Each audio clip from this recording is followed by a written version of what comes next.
ఇప్పుడు రీసెంట్‌గా ఎల్ఆర్ఎస్ గురించి ఎక్కువగా మాట్లాడుతున్నారు రియల్ ఎస్టేట్‌లో. అసలు ఎల్ఆర్ఎస్ ఫుల్ ఫామ్ ఏంటి? ఎల్ఆర్ఎస్ అంటే ఏంటి?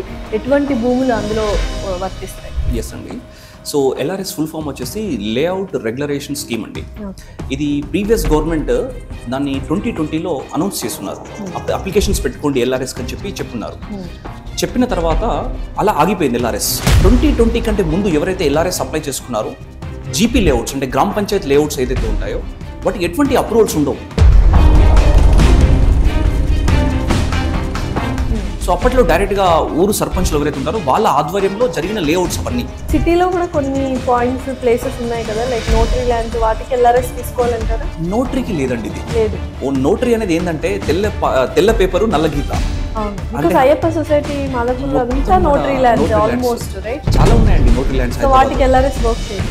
ఏం వర్క్ చేయదు. ఓకే. ధరణి పోర్టల్ అని ఒకటి ఉంది, దాంట్లో చాలా అవకతవకలు జరిగాయి. సో దాన్ని కొంచెం పేరు మార్చి భూమాత పోర్టల్ అని చేసి డిఫరెంట్ స్టైల్లో వెళ్తున్నారు. కొత్త అప్లికేషన్స్ యాడ్ ఆన్ చేశారు, లాగిన్స్ యాడ్ ఆన్ చేశారు. ఎస్ అండి, ఇది సేమ్ మీరు అన్నట్టుగా ఇది రీప్లేస్మెంట్ అండి. ధరణి పోర్టల్ ఏదైతే ఉందో దానికి ఇప్పుడు పేరు మార్చారు, రీనేమ్ చేశారు. ఎస్, రీనేమ్ చేశారు భూమాత పోర్టల్. లాస్ట్ టైం మరి ఎందుకు అంటే ఏవో కొన్ని ఇన్స్పైర్ అయింది అన్నట్టు, ఏంటా తప్పు? ఓన్లీ మన అగ్రికల్చర్ ల్యాండ్స్ పెట్టున్నారు. ఓకే. సో ఇదొక్క ఛాలెంజ్ ఉండేది, కానీ ప్లాట్స్ కూడా పెట్టుంటే ఇంకా బాగుండేది. కానీ అది ఎందుకో మరి అక్కడ గ్లిచ్ వచ్చేసి ఆగిపోయింది యాక్చువల్గా.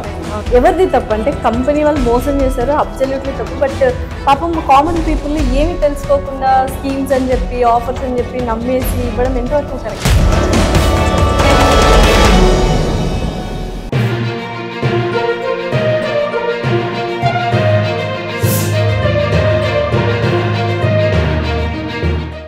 ఇప్పుడు రీసెంట్గా ఎల్ఆర్ఎస్ గురించి ఎక్కువగా మాట్లాడుతున్నారు రియల్ ఎస్టేట్లో. అసలు ఎల్ఆర్ఎస్ ఫుల్ ఫామ్ ఏంటి? ఎల్ఆర్ఎస్ అంటే ఏంటి?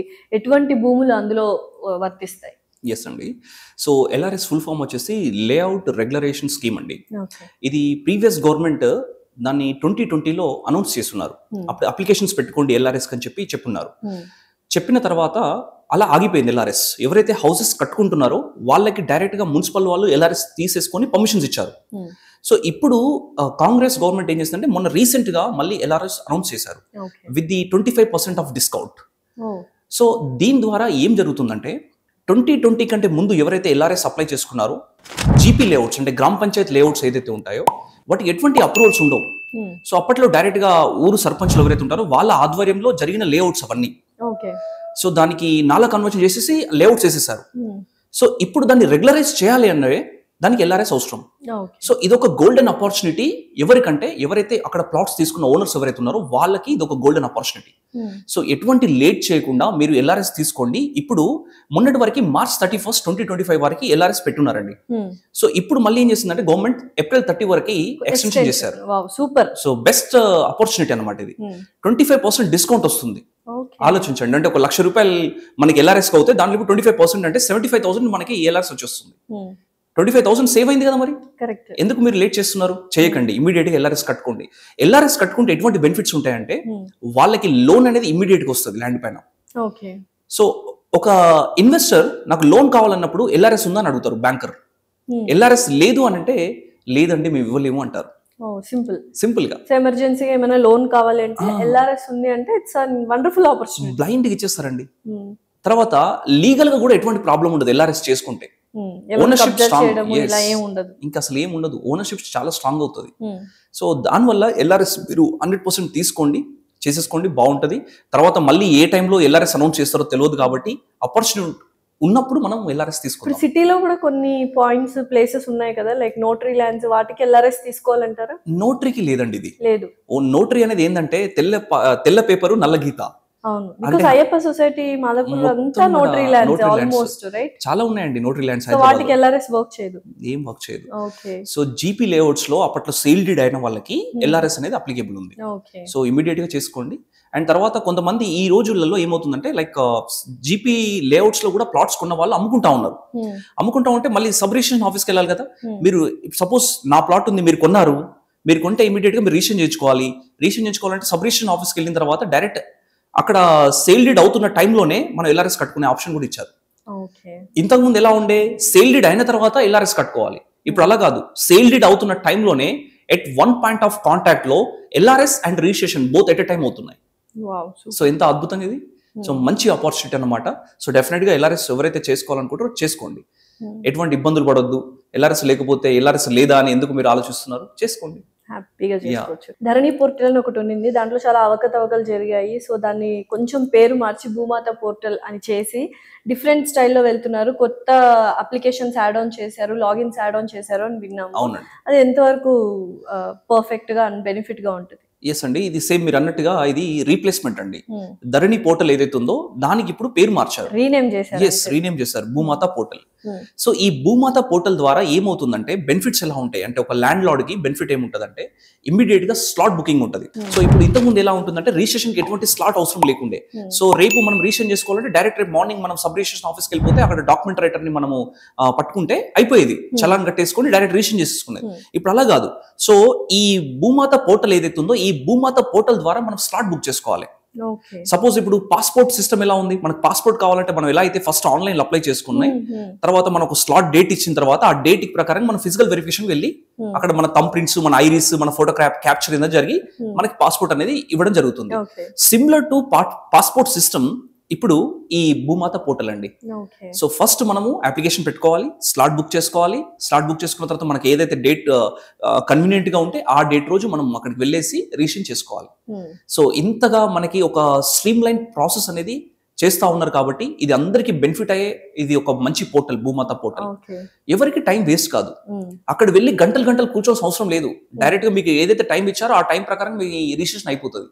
ఎంత అద్భుతంగా ఉంది, ఇది అన్నిటికీ వర్తిస్తుంది. ప్లాట్స్ లాస్ట్ టైం మరి ఎందుకు అంటే ఏవో కొన్ని మిస్ఫైర్ అయింది అన్నారు కదా, ఏంటా తప్పు? సో అప్పుడు ఏంటంటే ప్లాట్స్ కి పెట్టలేదండి, అంటే సేల్ డీడ్ ఏదైతే జరుగుతుందంటే ఓపెన్ ప్లాట్స్ ఏదైతే ఉంటాయో దానికి పెట్టలేదు, ఓన్లీ మన అగ్రికల్చర్ ల్యాండ్స్ కి పెట్టున్నారు. సో ఇదొక ఛాలెంజ్ ఉండేది, కానీ ప్లాట్స్ కూడా పెట్టుంటే ఇంకా బాగుండేది. కానీ అది ఎందుకో మరి అక్కడ గ్లిచ్ వచ్చేసి ఆగిపోయింది యాక్చువల్ గా. సో అది ప్రజల కోరిక మేరక లేకపోతే గవర్నమెంట్ ఆపిందా అనేది అది మనకు కూడా క్లారిటీగా లేదు దానిపైన. సో ఇప్పుడు ప్రజెంట్ ఉన్న గవర్నమెంట్ ఇవన్నీ మంచిగా అంటే బగ్స్ అన్ని ఫిక్స్ చేసి ఇప్పుడు దీన్ని ఇంట్రొడ్యూస్ చేయడం జరిగింది. దీని ద్వారా మంచి బెనిఫిట్స్ ఉన్నాయి అందరికీ కూడా. సో హ్యాపీగా రిజిస్ట్రేషన్ ప్రాసెస్ అనేది స్మూత్ గా ఉంటది అనమాట. సో మొత్తానికి భూమాత పోర్టల్ అయితే ఆ గ్లిచెస్ ఏవైతే ఉన్నాయో అన్ని క్లియర్ చేశారు. ఎవ్రీవన్ ఎవరికైనా ప్లాట్ ఉన్న వాళ్ళన్నా అందులో రిజిస్టర్ చేసుకోవాలి, కంపల్సరీ చేసుకోవచ్చు. మనకి డీటెయిల్స్ కనబడతాయి, ఇమీడియట్ గా సేఫ్ సైడ్ గా ఉండొచ్చు. అండ్ నిజంగానే ఇప్పుడు లైక్ ఒకప్పట్లో భూ కబ్జాలు ఇలా ఉండేవి, ఇప్పుడు తగ్గాయి కదా, ఆల్మోస్ట్ చాలా చాలా చాలా తగ్గాయండి. 95% to 99% తగ్గాయి. ఒకప్పుడు ఏంటంటే జీపీ లేఅవుట్స్ లో డబుల్ రిజిస్ట్రేషన్స్, కబ్జాలు ఇవన్నీ ఉండే. ఇప్పుడు అన్ని కూడా స్ట్రీమ్ లైన్ అయిపోయింది ప్రాసెస్ అంతా. హెచ్ఎండి అప్రూవల్స్ వచ్చాయి, టీటీసీపీ అప్రూవల్స్ వచ్చాయి, రేరా వచ్చింది ఇప్పుడు, తర్వాత వైటీడీఏ, ఎక్కడికక్కడికి బోర్డ్స్ ఫామ్ అయిపోయి అసలు ఇక్కడ కబ్జాలు కానీ డబుల్ రిజిస్ట్రేషన్స్ కానీ ఇవన్నీ కూడా ఆగిపోయాయి. ఇప్పుడు అంతా కూడా జరుగుతుంది ప్రొఫెషనల్ రియల్ ఎస్టేట్ మార్కెటింగ్ జరుగుతుంది, కార్పొరేట్ రియల్ ఎస్టేట్ అయిపోయింది. ఒకప్పుడు మాస్ రియల్ ఎస్టేట్ ఉంది, ఇప్పుడు క్లాస్ రియల్ ఎస్టేట్ అయిపోయింది. బట్ ఆ క్లాస్ రియల్ ఎస్టేట్ లో కూడా చాలా మంది ఈ మధ్య కాలంలో చూస్తే ఒక 10-15 కంపెనీస్ బోర్డులు తిప్పేసాయి. అవునండి. ఎవరిది తప్పు అంటే కంపెనీ వాళ్ళు మోసం చేశారు, అబ్సల్యూట్లీ తప్పు. బట్ పాపం కామన్ పీపుల్ ఏమి తెలుసుకోకుండా స్కీమ్స్ అని చెప్పి ఆఫర్స్ అని చెప్పి నమ్మేసి ఇవ్వడం ఎంతవరకు కరెక్ట్ అంటారు? సో అది ఖచ్చితంగా ఇన్వెస్టర్స్ తప్పే. అది ఎందుకో తెలుసా, వాళ్ళు ప్రీ లాంచ్ అని పెడతారండి కంపెనీ వాళ్ళు. ఈ ప్రీ లాంచ్ లో ఎవరైతే ప్లాట్స్ కొంటున్నారో వాళ్ళు ఖచ్చితంగా మోసపోతారు. సరే, ప్రీ లాంచ్ లో కొన్ని స్టాండర్డైజ్ కంపెనీస్ ఉంటాయి, నేమ్ ఫేమ్ చూసుకొని మనం ప్రీ లాంచ్ లో ఇన్వెస్ట్మెంట్ చేసినప్పుడు మన ఇన్వెస్ట్మెంట్ అనేది సేఫ్ సైడ్ లో ఉంటుంది. వీళ్ళు ఏం చేస్తారంటే ఎవరో చెప్పారు కదా అని చెప్పేసి ₹1,00,000 ఇప్పుడు పెట్టండి, మీకు ఇమ్మీడియట్ గా ఈ ₹1,00,000 ఒక సంవత్సరం తర్వాత ఇంకో ₹1,00,000 ఇస్తామని చెప్తారు ప్రీ లాంచ్ లో. లేదంటే ఇప్పుడు let's say ₹15,000 per square yard ఉంది, మేము ₹8,000 పర్ స్క్వేర్ యార్డ్ ఇస్తున్నాం, ఒక్కసారి ఎల్పీ నెంబర్ వచ్చాక మీకు ₹15,000 అవుతుంది అంటే మీకు immediate with in span of 3 to 6 months of time లో మీ ఇన్వెస్ట్మెంట్ అనేది డబుల్ అయింది కదా అని చెప్పి ఇలాంటి మాయ మాటలు చెప్పడం వల్ల వాళ్ళు నమ్మేసి ఎక్కువ ఎక్స్పెక్టేషన్ కి వెళ్ళిపోయి వీళ్ళు డబ్బులు పెడతా ఉన్నారు pre launch projects. LP number documents వచ్చిన తర్వాతనే ఏదైనా ప్లాట్ కొనాలి. 100% అండి. ఈ ప్రీ లాంచెస్ అన్ని without LP number, without documents approval ఏం ఉండదు. జస్ట్ ల్యాండ్ లార్డ్ తో వాళ్ళు మాట్లాడుకొని ఉంటారు, పూల్ చేసుకోవాలి అని చూస్తుంటారు. జస్ట్ అగ్రిమెంట్ చేసుకుంటారండి. ఇప్పుడు మీరు ల్యాండ్ లార్డ్, నేను డెవలపర్, మీతో పాటు నేను అగ్రిమెంట్ చేసుకుంటాను అంతే. జస్ట్ మీ ల్యాండ్ లో నేను నచ్చకపోతే నేను ఎప్పుడైనా అగ్రిమెంట్ డిస్మాంటిల్ చేసి క్యాన్సిల్ చేసుకోవచ్చు. లేదు అంటే ఈయనకు డబ్బులు, ఈయన టార్గెట్ ఉంటుంది కదా. ఇప్పుడు సపోజ్ ఒక కంపెనీ ఎండి ఉన్నారు, కంపెనీ ఎండికి ఒక టార్గెట్ ఉంటుంది, నాకు ఒక 100 కోట్లు రావాలి, 100 కోట్ల లక్షలు బోర్డు తిప్పేసుకోవాలి, అంత అయిపోయింది. My God. సో అందుకే ఇన్వెస్టర్స్ చాలా సేఫ్ సైడ్ ఉండాలి.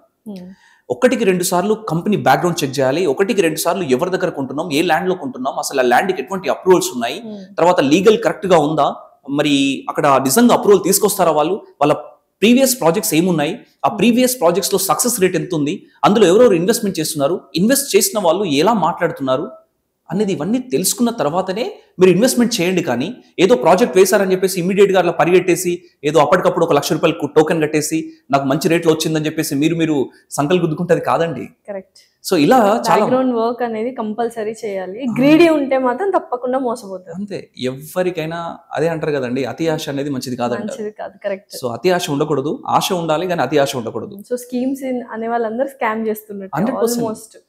ఇప్పుడు ఏదైనా ఒక డబుల్ రేట్ లో మనకు ఇస్తున్నారంటే, ఇప్పుడు సపోజ్ లెట్స్ సే కొంతమంది ఎలా పెడుతున్నారంటే, అంటే మా దగ్గర మీరు ఒక 25 lakhs ఇన్వెస్ట్మెంట్ చేయండి, ఇన్వెస్ట్మెంట్ చేస్తే మీకు ఒక 1 year తర్వాత మీకు ఈ 25 lakhs కి 10 lakhs కల్పిస్తామని చెప్తున్నారు. హౌ ఇట్ ఈస్ పాసిబుల్ అని అడుగుతున్నాను నేను. సో 25 lakhs కి 10 lakhs అంటే అది ఎన్ని రకాలుగా దాన్ని క్యాలిక్యులేట్ చేయాలి. అవును, డెఫినెట్లీ. ఓకే, సో మరి ఎలా ఇస్తారు వాళ్ళు? ఇలాంటి ఇచ్చే వాళ్ళు అసలు అది ఉండే కంపెనీ, పోయే కంపెనీ, అంతే 100% పోయే కంపెనీ అది. సో ఇలాంటి నమ్మి చాలా మంది ఇన్వెస్టర్స్ ఇన్వెస్ట్మెంట్ చేస్తున్నారు. కాబట్టి సో దయచేసి నేను ఏం చెప్తున్నానంటే అందరి వ్యూవర్స్ అందరికి కూడా, సో ఇలాంటివి నమ్మకండి.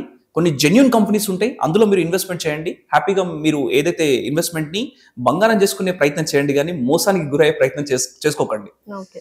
సో ఇప్పుడు అందరికీ తెలుసు, like all over India Hyderabad is boom and top position లో ఉంది రియల్ ఎస్టేట్ పరంగా. అండ్ ఆల్ ఓవర్ కంట్రీ కాదు, ఆల్ ఓవర్ వరల్డ్ చూసుకున్నా టాప్ దీంట్లో ఉంది. కానీ ఎంత టాప్ లో ఉన్నా ఒక సాచురేషన్ పాయింట్ వస్తుంది. ఫర్ ఎగ్జాంపుల్ నియోపోలిస్, కోకాపేట చూసుకుంటే ఏంటండి, 1 ఎకరం 100 కోట్లు అంటే ఇంకంతకు మించి వెళ్తుందా? సాచురేషన్ వచ్చేసినట్టే కదా. సాచురేషన్ వచ్చేసింది, అది గవర్నమెంట్ హైప్ చేసింది యాక్చువల్ గా. ఓకే. సో నియోపోలిస్ అంటే కోకాపేటలో ఏదైతే ఇప్పుడు ఉందో, సో అక్కడ 100 కోట్లు ఆక్షన్ లో, HMDA అనేది ఆక్షన్ జరిగింది. ఆక్షన్ లో 100 కోట్లు పెట్టి కొన్నారు. సో అక్కడ ప్రాజెక్ట్స్ వచ్చేసి ఇప్పుడు మై హోమ్ నిషిదా ప్రాజెక్ట్ అక్కడ జరుగుతూ ఉంది కన్స్ట్రక్షన్, తర్వాత గోద్రేజ్ వాళ్ళ జరుగుతూ ఉంది, తర్వాత ఇంకొకటి మై హోమ్స్ వాళ్ళ కమర్షియల్ హబ్ కూడా ఒకటి కన్స్ట్రక్షన్ చేస్తా ఉన్నారు. సో దీని ద్వారా ఏమవుతుందంటే అది రీజనల్ రింగ్ రోడ్ పక్కన, ఓఆర్ఆర్ పక్కన ఉండడం అనేది ఒక హైలైట్ అనమాట. సో దాని ద్వారా అక్కడ హైప్ క్రియేట్ చేసేసి అలా చేసేసరికి అసలు రియల్ ఎస్టేట్ అనేది నెక్స్ట్ లెవెల్లో ఉంది హైదరాబాద్ లో అనేది అప్పుడు ట్రెండ్ క్రియేట్ చేశారు అలా. సో వాస్తవానికి చూస్తే అంత రేట్స్ ఉండవు. మరి ఇప్పుడు నియోపోలిస్ పక్కనే ల్యాండ్స్ ఉన్నాయి, మరి అక్కడ 100 కోట్లు వెళ్ళట్లేదు కదా. అదండి, సో హైప్ అది అంతే. అంతే అంటారు. సో పోనీ ఆ చుట్టుపక్కల ల్యాండ్స్ కొనే సిచ్యుయేషన్ లో కూడా ఎవరు లేరు, బికాస్ ల్యాండ్ రేట్స్ అలానే ఉన్నాయి కదా, కొంచెం పైనే ఉన్నాయి కదా. అంటే ఇప్పుడు ఒక 70 కోట్లు 80 కోట్ల వరకు ఎకరం పలుకుతుందండి అక్కడ. సో అప్ టు మోకిల వరకు తీసుకున్న మోకిలలో కూడా 60 కోట్ల ఎకరం, 50 కోట్ల ఎకరం దొరుకుతుంది. సో అంటే ఎంత పెరిగిపోయిన రేట్స్ అంటే అది బికాస్ ఆఫ్ ఎప్పుడైతే తెలంగాణ గవర్నమెంట్ HMDA ఆక్షన్ వల్ల 100 కోట్ల ఎకరం అని చెప్పేసరికి ఎక్స్పెక్టేషన్ పెరిగిపోయింది అందరికి. ల్యాండ్ లార్డ్స్ ఎవరైతే ఉన్నారో యాక్చువల్ గా అంత ప్రైస్ ఉండదు కదా, ఉండదు. ఆక్షన్ లో అట్లా క్రియేట్ చేశారని క్రియేట్ చేశారు. బట్ నిజంగా అది ఎంతవరకు అది నష్టమా బెనిఫిట్సా ఏంటి? సో అది ఇన్ఫ్రాస్ట్రక్చర్ డెవలప్ అవుతుంది కాబట్టి నష్టం అని చెప్పరాదు. ఎందుకంటే హైదరాబాద్ కి ఇన్ఫ్రాస్ట్రక్చర్ వస్తుంది కాబట్టి మంచి మంచి ప్రాజెక్ట్స్ అవన్నీ అంటే very very good luxurious projects అనమాట. అది మై హోమ్ నిషిదా అనుకోండి, తర్వాత ఈ గోద్రేజ్ అనుకోండి. సో ఈ 2 ప్రాజెక్ట్స్ సూపర్ గా కన్స్ట్రక్షన్ చేస్తా ఉన్నారు. దీని ద్వారా హైదరాబాద్ కి ఎంతో ఒక బ్యూటిఫుల్ గా కనబడతా ఉంటుంది. డెఫినెట్లీ ఇప్పుడు మనము ఇలా ఐకియా వైపు నుంచి వెళ్ళినా కూడా ఎలా డెవలప్మెంట్స్ ఉన్నాయి, మై హోమ్ భుజా దగ్గర నుంచి చూసుకుంటే సేమ్ ఆ కైండ్ ఆఫ్ ఇన్ఫ్రాస్ట్రక్చర్ అనేది వస్తుందా? ఫినాన్షియల్ డిస్ట్రిక్ట్ ఇలా ఈ కైండ్ ఆఫ్ వస్తుంది అంటారా? 100% వస్తుంది. ఎన్ని ఇయర్స్ పడుతుంది రావడానికి? అది ఇంకా నాకు తెలిసి ఒక 3 to 4 years టైం అండి మాక్సిమం. అంతే. అక్కడ కూడా నియోపోలిస్ దగ్గర పక్కన ఒక పెద్ద సెజ్ ఉంది, అందులో కూడా పెద్ద పెద్ద కంపెనీస్ దిగబోతున్నాయి ఇమీడియట్ గా. సో దాని ద్వారా అక్కడ అసలు నియోపోలిస్ కోకాపేట ఏరియా అనేది మొత్తం రూపురేఖలు మారిపోతున్నాయి రానున్న 4 నుంచి 5 సంవత్సరాలలో. సో ఎవరైనా చాలా ఇమీడియట్ గానే మనీ ఉన్న కామన్ పీపుల్ ఫ్యూచర్ కోసం సెక్యూర్ చేసుకోవాలంటే రియల్ ఎస్టేట్ లో ఇన్వెస్ట్ చేయాలి అని చెప్తారా? 100% అండి. సో రియల్ ఎస్టేట్ లో డబ్బులు ఇన్వెస్ట్మెంట్ చేస్తే వాళ్ళు ఎక్కడ కూడా ఇబ్బంది పడరు. అంటే నేను ఇందాక చెప్పాను కదా, లైక్ మోసపోకుండా మనం ఇన్వెస్ట్మెంట్ చేసుకోవాలి. Safe side investment is the 100% చేసుకోవాలి. సేఫ్ సైడ్ ఇన్వెస్ట్మెంట్ అంటే ఏంటి అంటే, మీరు ఒక ప్లాట్ కొనే ముందు ఫస్ట్ ఆఫ్ ఆల్ ఒక డాక్యుమెంట్స్ క్లియర్ గా చెక్ చేసుకోవాలి. టైటిల్ క్లియర్ ఉందా లేదా, ఎటువంటి అప్రూవల్స్ ఉన్నాయి, దానికి రేరా ఉందా లేదా. రేరా ఉంటే ఇది ఎప్పుడు వచ్చింది రేరా, ఎప్పుడు అసలు అప్రూవల్ ఇచ్చారు ఆ ప్రాజెక్ట్కి, 2025 ఇచ్చారా లేదంటే 2024 ఇచ్చారా. సో మరి 2024 ఇస్తే 2025 వరకు ఎందుకు అమ్ముతున్నారు వీళ్ళు, ఇది కూడా కొన్ని చెక్ చేసుకోవాలి. కొన్ని సందర్భాల్లో ఏమవుతుందంటే అండి, ఎప్పుడో లైక్ 2019 ఆర్ 20 టైంలో అప్రూవల్ తీసుకొస్తా ఉంటారు. అప్పట్లో తీసుకొచ్చి ఇంకా ల్యాండ్స్ అమ్ముతా ఉంటారు, ప్లాట్స్ అమ్ముతా ఉంటారు వాళ్ళు ఇప్పటికి కూడా స్టిల్. కొంతమందికి డౌట్ వస్తూ ఉంటుంది ఇన్వెస్టర్స్ కి, 2020లో మీరు అప్రూవల్ తీసుకొచ్చారు, మరి ఇప్పటి వరకు అమ్మలేదు, సేల్ ఎందుకు చేయలేదు, అమ్ముడు పోలేదా, ఎందుకు అమ్ముడు పోలేదు, అమ్ముడు పోకపోతే, ఇలాంటి క్వశ్చన్స్ అన్ని తలెత్తుతాయి. ఏముంటాయండి అమ్ముడు పోకుండా ఉండడానికి? యా, అయితే అక్కడ ప్రైస్ ఎక్కువ అని ఉండొచ్చు, లేదు అంటే కంపెనీలో స్టాండర్డ్ లేకపోయి ఉండొచ్చు. ఓకే, తర్వాత ఏదన్నా అప్రూవల్ వచ్చిన తర్వాత ఏదన్నా లిటిగేషన్ లకు వెళ్ళి ఉండొచ్చు land. That is very scary and dangerous, right? Litigations అంటే చాలా రకాలుగా ఉంటాయండి. ల్యాండ్ రిజిస్ట్రేషన్ అయిపోయిన తర్వాత కూడా లిటిగేషన్ లో పడిన వాళ్ళు చాలా మంది ఉంటారు. ఎవరైతే ల్యాండ్ అమ్మారో వాళ్ళ లీగల్ ఎయిర్స్ ఉంటారు కదా, లీగల్ ఎయిర్స్ వచ్చేసి ఈ ల్యాండ్ నాదంటాడు వాడు వచ్చి. మీరు ఎందుకు అసలు ఇక్కడ కొంటున్నారు, అసలు మీకు ఎవరు అమ్ముతున్నారు, వాళ్ళు ఎట్లా అమ్ముతున్నారు, నా అప్రూవల్ లేదు ఇక్కడ, నా అథెంటికేషన్ లేదు అని చెప్పి ఇలా మాట్లాడిన వాళ్ళు చాలా మంది ఉంటారు. సో ఇవన్నీ చూసుకోవాలనుకుంటే ఖచ్చితంగా మనం లీగల్ వెరిఫికేషన్ 1-2 సార్లు లీగల్ ఒపీనియన్ తీసుకోవాలి, తీసుకునే దిగాలి. కానీ ఏదో ల్యాండా ప్లాటా అని చెప్పేసి ఇమీడియట్ గా తొందరపడి కొంటే మనం పప్పులో కాలేసిన వాళ్ళం అవుతాం. అన్ని జాగ్రత్తలు తీసుకొని పర్ఫెక్ట్ గా రియల్ ఎస్టేట్ లో ఇన్వెస్ట్ చేస్తే you will have a better secured future అండి. Thank you so much Shravan గారు.